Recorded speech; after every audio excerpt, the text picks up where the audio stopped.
The lake and the legend. The old Ford pickup rattled down the familiar dirt track, each bump a gentle reminder of the years etched into Walter Peterson's face. Beside him, Billy, all elbows and knees, bounced in his seat, eyes glued to the shimmering line of trees in the distance. Almost there, pop pop. Walter chuckled, the sound a warm rumble in the close cab. Patience, Billy goat. A good fisherman needs patience more than bait. Billy grinned, flashing a gap-toothed smile. I got lots of patience. Just want to catch a big one. The truck finally lurched to a stop at the edge of the lake. The air hung thick and sweet with the scent of pine and damp earth.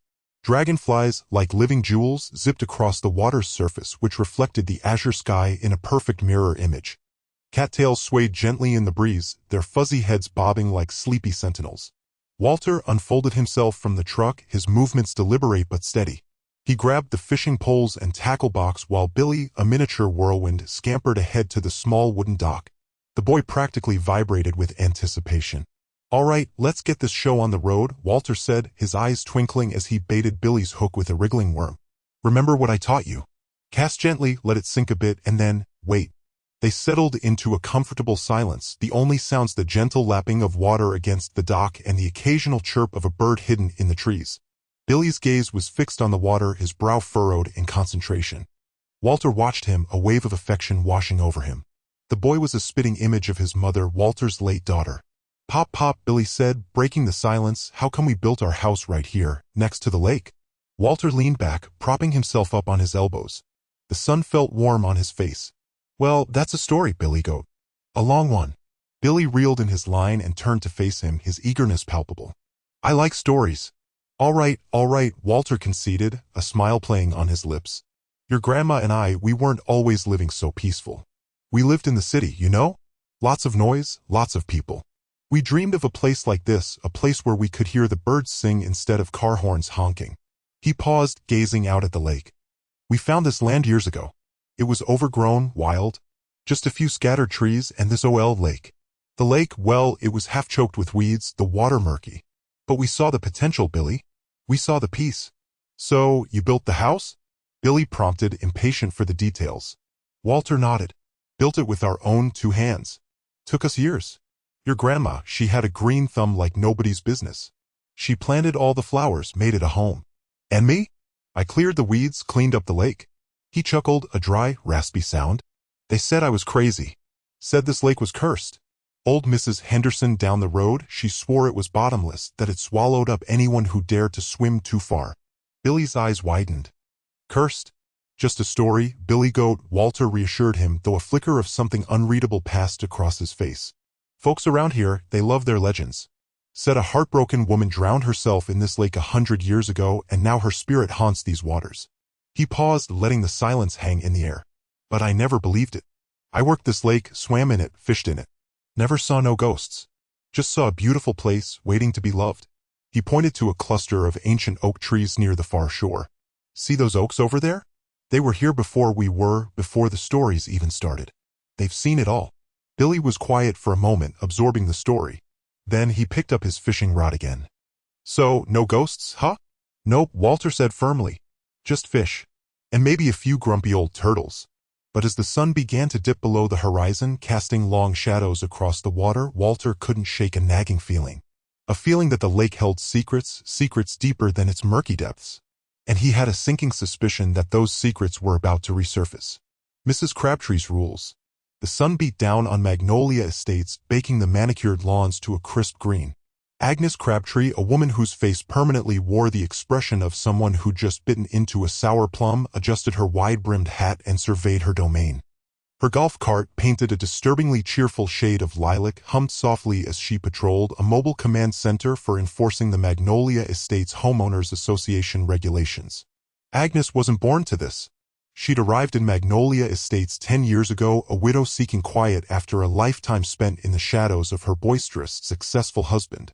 But quiet had quickly become empty. The Ladies' Bridge Club was cliquey, the book club only read depressing memoirs, and volunteer work at the local library involved too much alphabetizing. So, Agnes had found her purpose in the HOA. Here, she wasn't invisible. Here, her meticulous attention to detail, some might call it nitpicking, was not only tolerated but, in some corners, appreciated. She clutched her clipboard, the sacred document containing the HOA bylaws, worn thin from constant consultation. Each perfectly aligned row of houses, each precisely trimmed hedge, was a testament to her vigilance. A slightly crooked mailbox or a rogue dandelion sent a shiver of displeasure down her spine. It wasn't about being liked, it was about order. About maintaining standards. About feeling important. Today, the air felt thick with potential transgressions. The sprinklers on the Johnsons' lawn seemed to be spraying a little too enthusiastically, threatening to create a soggy patch near the sidewalk. Article 7, Section B, Water Conservation and Prevention of Excessive Runoff. And was that Mrs. Abernathy's petunia basket hanging a full 3 inches lower than the HOA-approved height? Addendum 4, Subsection C, Hanging Basket Regulations. Agnes made a mental note to draft violation notices later. As she rounded the bend near the lake, Agnes's eyes narrowed. 2 figures were perched on the dock, fishing rods in hand. Children. Walter, she recognized, the new family son, and that must be the chief's boy. Fishing. At the lake. A violation so egregious it made her teeth ache. Article 12, Section F, Paragraph 3, clearly stated, fishing is permitted for residents only with a valid HOA fishing permit displayed prominently. And those 2 certainly weren't displaying anything. Agnes steered the golf cart onto the grassy verge, the tires crunching menacingly. She imagined Walter and Billy shrinking under her withering gaze. She relished this part of her duty. The moment of confrontation. The reaffirmation of her authority. She braked the golf cart a few feet from the dock, the electric motor whirring to a halt. "Excuse me," Agnes called out, her voice sharp and carrying across the water. "Young men, are you aware that fishing is prohibited without a valid HOA permit?" Walter flinched, nearly dropping his fishing rod. Billy, however, remained unfazed, his eyes fixed on the bobber dancing on the surface of the water. He did not even turn to face her. Agnes felt a flicker of irritation. "I said," she repeated, her voice rising in pitch, "are you aware of the regulations?" Billy finally glanced up, a bored expression on his face. "Yeah," he said, his voice barely audible. "And do you have a permit?" Agnes demanded, already knowing the answer. Walter mumbled something unintelligible. Billy simply shrugged. Agnes puffed out her chest, feeling the familiar surge of righteous indignation. "Well, you can't fish without one. This is a private lake, governed by the Magnolia Estates Homeowners Association. There are rules, young man, and they must be followed." She reached for her clipboard, ready to issue a formal warning, a document that would no doubt be added to Walter's parents' ever-growing file. "I'm going to need your names." But Billy cut her off, his voice suddenly clear and assertive. "I own the lake, lady." The accusation. The sun, a hazy orange, dipped below the treeline, painting the lake in strokes of fire. Walter watched the light dance on the water, remembering summer evenings with his late wife, Martha. She used to bring iced tea and sit beside him, patiently untangling his lines when he inevitably snagged them on a submerged root. Billy, perched on the edge of the dock, reeled in his line with exaggerated motions, a grin splitting his face. "Think I got one, Grandpa," he exclaimed, his voice thick with anticipation. Walter chuckled, the sound raspy from years of unfiltered cigarettes and untold stories. "Easy now, Billy. Don't want to lose him." He watched as Billy, his small frame straining, brought a glistening perch into view. It was barely bigger than his hand. "A beauty," Walter said, clapping Billy on the back. "Just like the ones your grandma used to love frying up." A sharp, shrill voice cut through the peaceful evening air. "All right, you two. That's enough." Walter turned, squinting against the fading light. A golf cart, its battery whining, lurched to a stop on the grassy verge. Agnes Crabtree, her face pinched and disapproving, hopped out. She wore a neon yellow vest over a floral print dress, an odd combination that somehow suited her. "Fishing is strictly prohibited in Magnolia Estates," she declared, her voice echoing across the water. Walter frowned. "Now hold on a minute, Agnes. We live here. I've lived here for 20 years. Never heard a word about no fishing." He slowly stood, his joints protesting with a chorus of pops and creaks. Agnes folded her arms, her lips pressed into a thin line. "Doesn't matter. It's against the rules. Always has been." She pointed a manicured finger, her nails painted a garish shade of pink, at the lake. "This is a homeowners association, not some backwater fishing hole." Billy, his face crumpling, clutched the small perch to his chest. "But I just caught him, Grandma, I mean," Mr. Walter said. "Put the fish back, young man," Agnes snapped, her eyes narrowed. "And pack up your things. Now." Walter stepped forward, his voice calm but firm. Agnes, with all due respect, you're mistaken. We're not bothering anyone. It's just me and my grandson enjoying a bit of quiet time. He gestured to the modest house just beyond the dock. This is my property. I pay my dues just like everyone else. Agnes puffed out her chest. The HOA has been very clear. No fishing. It disturbs the delicate ecosystem. It attracts unwanted wildlife. It's simply not permitted. She brandished a laminated card, waving it vaguely in the air. Read the bylaws. Section 4, subsection D, paragraph 12. Crystal clear. Walter ran a hand over his weathered face. Agnes, there's no such rule. I've read the bylaws. Besides, I practically own this lake. Well, I own a good chunk of the land surrounding it. Don't you try to sweet-talk me, Walter Peterson, Agnes retorted, her voice rising. I know you and your shenanigans. Always trying to bend the rules. Well, not anymore. I'm putting a stop to it. She pulled out her phone, her thumb hovering over the screen. I'm calling security. They'll take care of this. Billy's eyes widened. He looked from Agnes to his grandfather, his lower lip trembling. He gently released the perch back into the water, watching as it disappeared into the murky depths. Walter sighed, the weight of years settling on his shoulders. He knew arguing with Agnes was like arguing with a brick wall. But he wasn't about to let her bully his grandson. Go inside, Billy, he said softly. I'll handle this. Billy hesitated, then reluctantly trudged towards the house, his head down. Agnes watched him go, a smug expression on her face. That's right, run along. And tell your grandfather he's in big trouble. She stabbed at her phone screen. Hello? Security? I have a code violation at the Peterson residence. Yes, fishing. Yes, again, send someone immediately. Calling for backup. Agnes Crabtree's face, a delicate pink moments ago, now rivaled the color of crushed raspberries. This is beyond belief, Peterson. My warnings, Peterson. Repeatedly ignored. I am calling the authorities. Billy's jaw unhinged. The cops? For casting a line? You're kidding. He lurched upward, the liberated worm wriggling on the planks before plunging into the lake with a faint splash. He scrubbed his hands on his thighs, youthful glee replaced by creeping worry. Grandpa didn't do anything wrong. We haven't even had a nibble. Walter exhaled a deflated sigh that mirrored the weariness in his bones. He straightened slowly, his joints a chorus of snaps and pops. He rested his fishing rod gently against the dock's weathered surface. Agnes, surely that's excessive.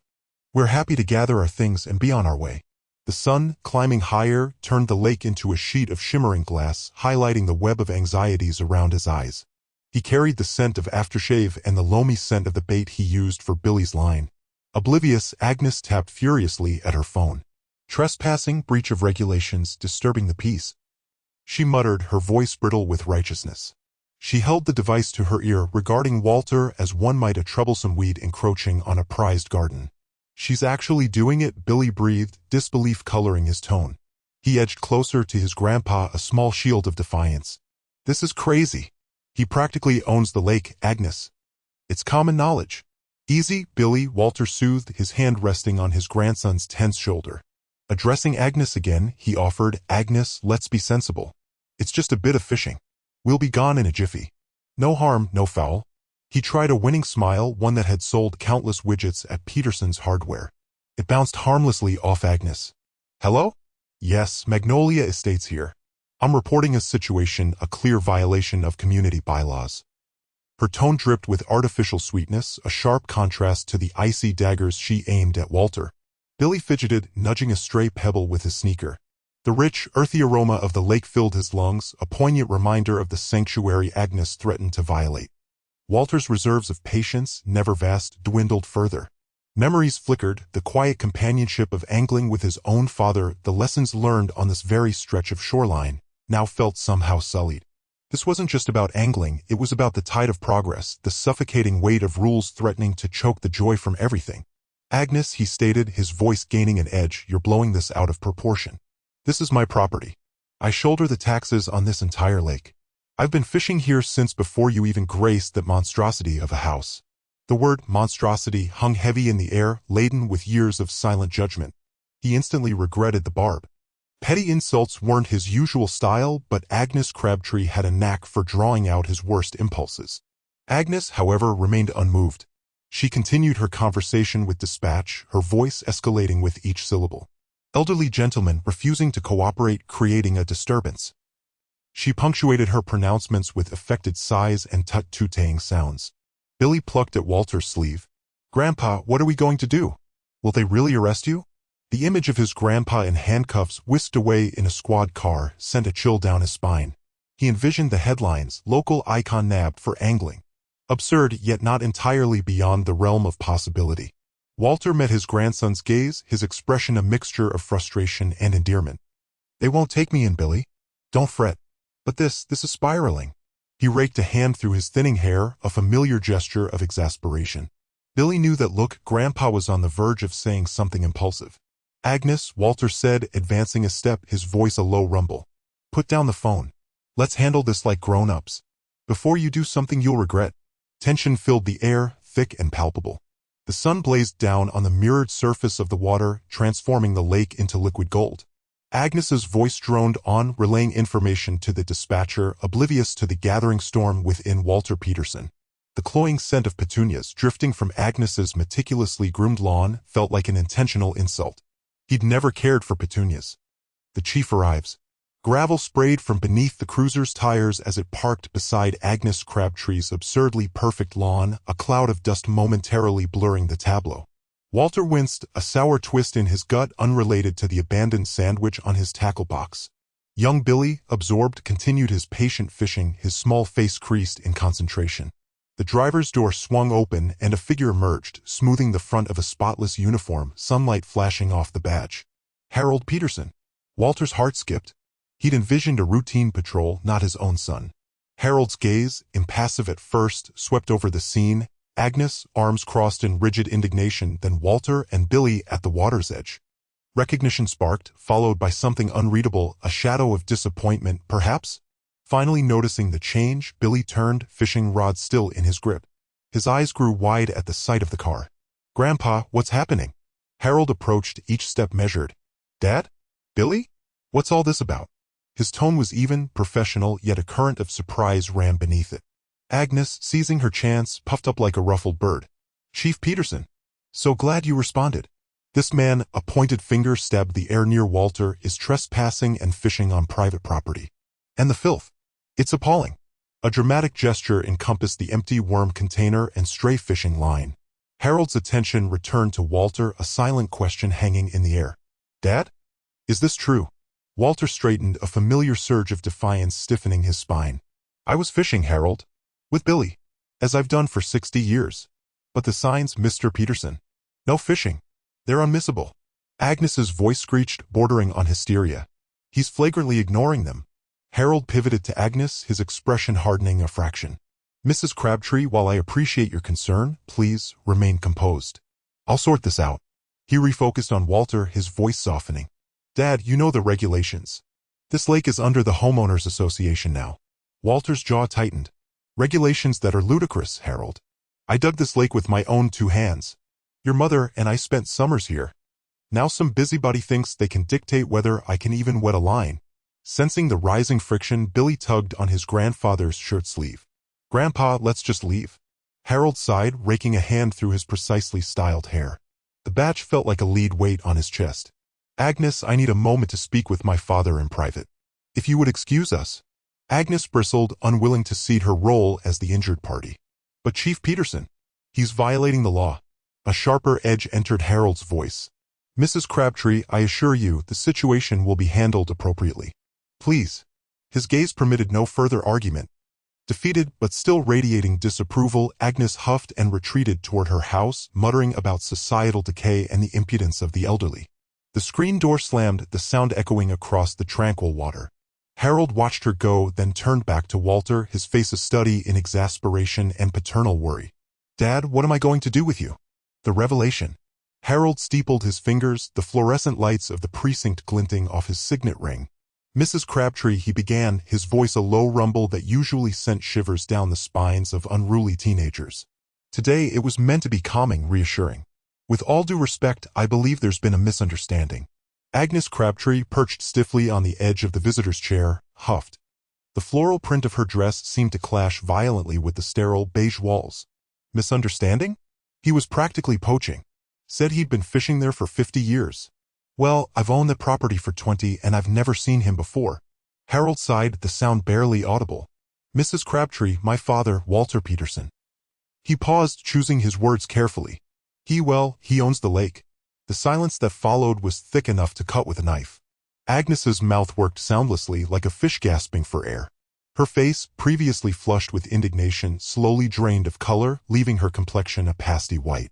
He owns the lake, she finally stammered, her voice barely a whisper. But the HOA documents, the property lines. Harold leaned forward, his gaze unwavering. The HOA bylaws likely cover the shoreline, the access points. But the lake itself, the water, the submerged land, it's all been in the Peterson family for generations. My grandfather built the dam, created the lake. It's technically a private body of water, albeit one with long-standing, unspoken agreements regarding public access.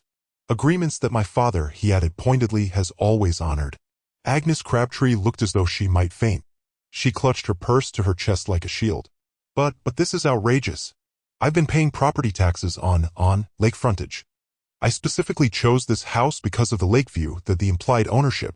Just then, the door swung open and Walter ambled in, a stringer of gleaming base swinging from his hand. Young Timmy trailed behind him, clutching a half-eaten ice cream cone, his face smeared with chocolate. Harold, son, I brought you dinner, Walter announced, his voice booming through the precinct. He stopped short when he saw Agnes, his brow furrowing. Oh, hello, Mrs. Crabtree, was it? Didn't realize you were still here. Harold, did you tell her about you? He trailed off, waving a dismissive hand. Doesn't matter, does it? Just a little fishing. Harold stood up, his expression a mixture of exasperation and amusement. Dad, Mrs. Crabtree was under the impression that you were trespassing. I was just explaining the situation. He turned to Agnes. Mrs. Crabtree, this is my father, Walter Peterson. Dad, this is Mrs. Crabtree, she lives on the North Shore. Walter extended a hand, his calloused fingers surprisingly gentle. Pleased to meet you properly this time. Didn't mean to cause any trouble. Just an old man enjoying his lake. Agnes stared at his hand as if it were a venomous snake. She didn't take it. This is a nightmare, she muttered, her voice trembling. I've made a terrible mistake. Harold intervened, placing a reassuring hand on his father's shoulder. Dad, why don't you take Timmy and those fish home? I need to sort this out with Mrs. Crabtree. Walter, sensing the tension, nodded. All right, son. Come on, Timmy. Let's get these beauties cleaned up. He winked at Harold and steered his grandson towards the exit. As they passed, Timmy, oblivious to the drama, grinned at Agnes, his chocolate-smeared face radiating pure, innocent joy. Once they were gone, Harold turned back to Agnes, his expression serious. Mrs. Crabtree, I understand this is unexpected. Perhaps you should consult with your HOA and your lawyer regarding your property rights and the specifics of your agreement. But I assure you, my father was well within his rights to be fishing on that lake. He paused, then added, his voice softening slightly, and he's a good man. He wouldn't intentionally cause anyone distress. Agnes Crabtree remained silent, her eyes fixed on the floor. The weight of her misjudgment and the sheer audacity of calling the police on the man who owned the lake seemed to have finally crushed her spirit. Public humiliation. The shouting had drawn a crowd. Heads poked out from behind meticulously trimmed hedges, and a small knot of people had gathered at the edge of Walter's property, their faces a mixture of curiosity and apprehension. Agnes Crabtree, chest heaving, pointed a trembling finger at Walter. You think you can just do whatever you want, Peterson? This is a community. We have rules. Harold sighed, pinching the bridge of his nose. Mrs. Crabtree, he said, his voice weary, with all due respect, my father owns the lake. He can fish in it if he wants. A collective murmur rippled through the onlookers. Agnes's face, already flushed with indignation, deepened to a shade of beet red. He owns the lake? She stammered, the force draining from her stance. Walter, oblivious to the escalating drama, beamed at the crowd. Morning, folks. Beautiful day for fishing, isn't it? Care to join me? I've got plenty of worms. Harold cut in sharply, Dad, maybe now's not the best time. He turned back to Agnes, trying to salvage the situation. Mrs. Crabtree, I understand your concern, but there's been a misunderstanding. My father's actions weren't against any rules because, well, he makes the rules. He hated explaining this. It felt ridiculous. A few nervous titters broke out from the crowd. Agnes Crabtree, the self-appointed guardian of the community's regulations, had been outsmarted, not by some rebellious teenager, but by a harmless old man fishing in his own lake. But the HOA, the regulations, the fines. Agnes sputtered, her voice cracking. She looked around, desperate for support. but found only a sea of averted eyes and barely suppressed smirks. The HOA, Walter chuckled, is a suggestion, dear. A friendly suggestion. Besides, he winked, I pay their salaries, indirectly of course through my hefty property taxes. A ripple of laughter spread through the gathering. Someone in the back shouted, Good for you, Walter. About time someone stood up to her. Agnes's shoulders slumped. The fight had completely gone out of her. The triumphant gleam in her eyes had been replaced by a dull, defeated glaze. The laughter stung more than any fine she could have imagined. This wasn't just a defeat, it was a public evisceration. Harold, acutely aware of Agnes's distress, stepped closer to her. Mrs. Crabtree, I apologize for any inconvenience this may have caused. Perhaps we can discuss this further in private. She didn't respond, her gaze fixed on the perfectly manicured lawn of the Peterson property. She was no longer focused on the fishing, or the lake, or even the HOA. The humiliation was complete, a scarlet letter branded on her reputation. Walter, sensing the shift in atmosphere, finally seemed to realize the gravity of the situation, or at least that he was somehow the source of it. He reeled in his line, a guilty expression clouding his face. All right, maybe I should pack it in for today, he mumbled. Didn't mean to cause any trouble. As Walter gathered his gear, a few people clapped, a smattering of applause that sounded strangely hollow in the otherwise quiet morning. Others offered words of encouragement. You tell M, Walter, one man shouted. Stand your ground. Agnes, however, remained frozen, a statue of mortified defeat.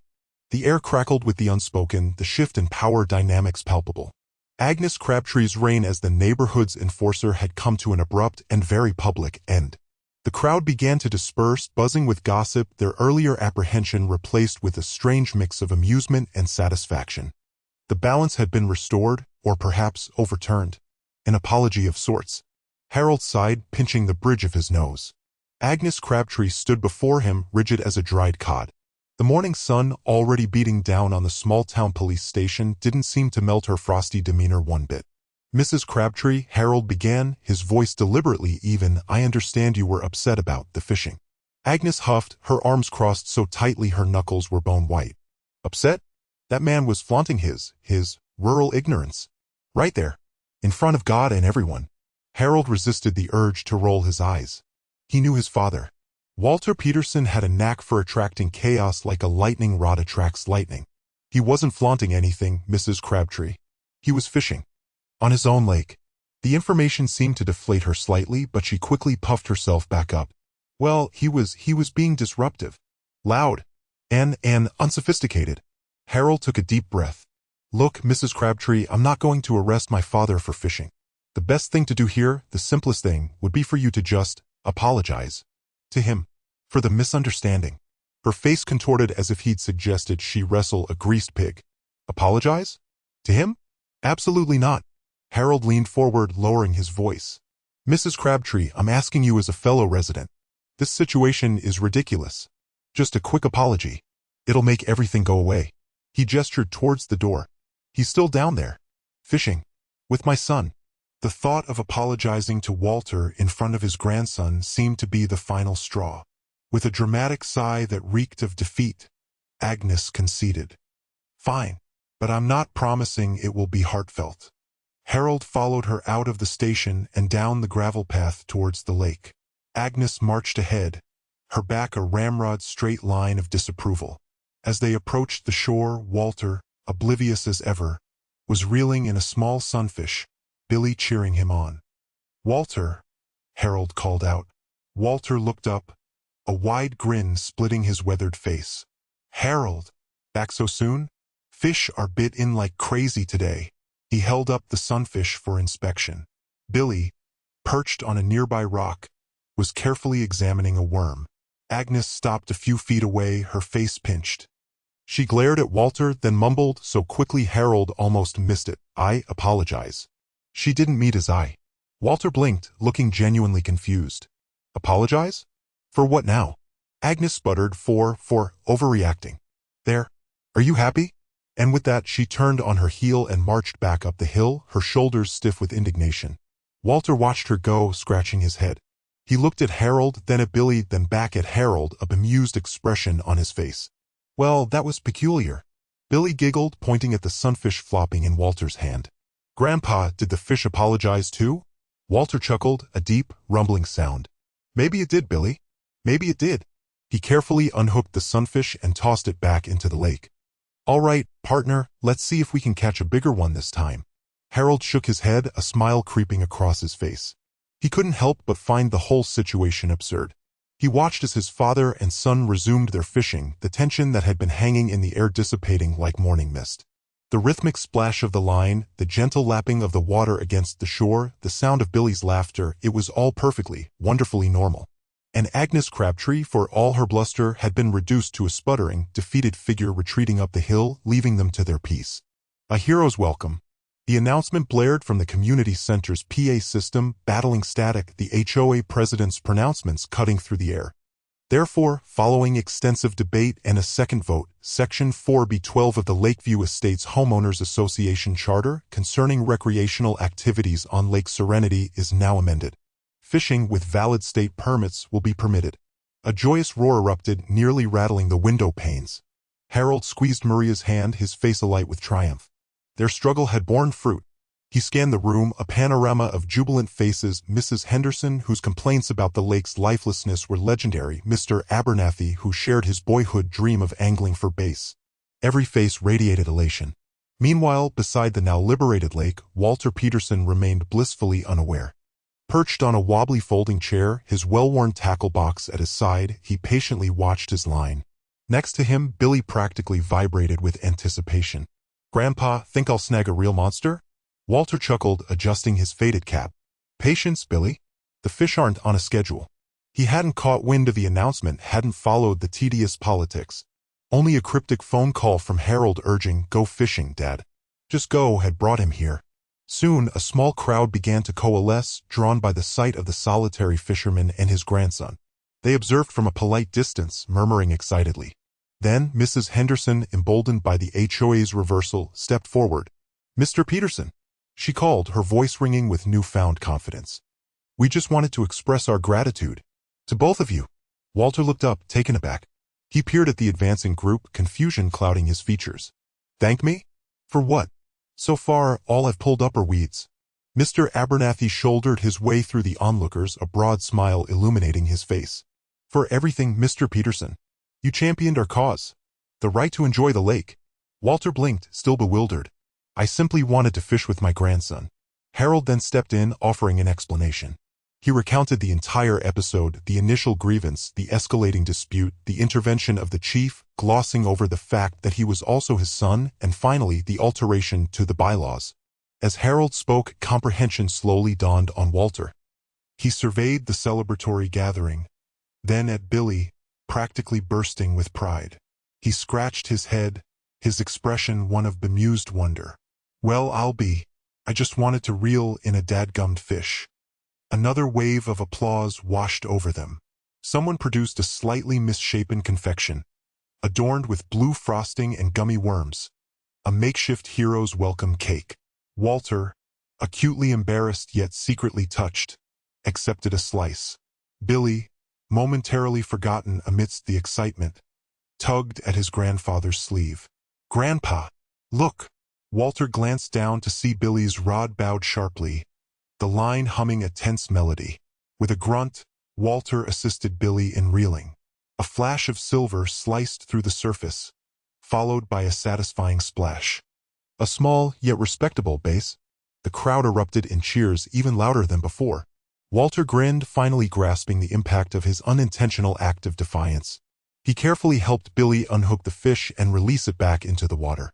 "Perhaps," Walter remarked, a mischievous glint in his eye, "we ought to land another one. For supper this time." Slowly, the crowd dissipated, leaving Walter and Billy to resume their angling. The air resonated with the sounds of happy voices and playful splashing. The lake, once a symbol of rigid conformity, now pulsated with life. As the sun dipped towards the horizon, painting the sky in vibrant strokes of orange and violet, Walter leaned back in his chair, a serene smile gracing his lips. He never sought to be a champion. He simply yearned to share a day of fishing with his grandson. But sometimes, he mused, the simplest of desires could shift the world. Or at least, a little piece of it.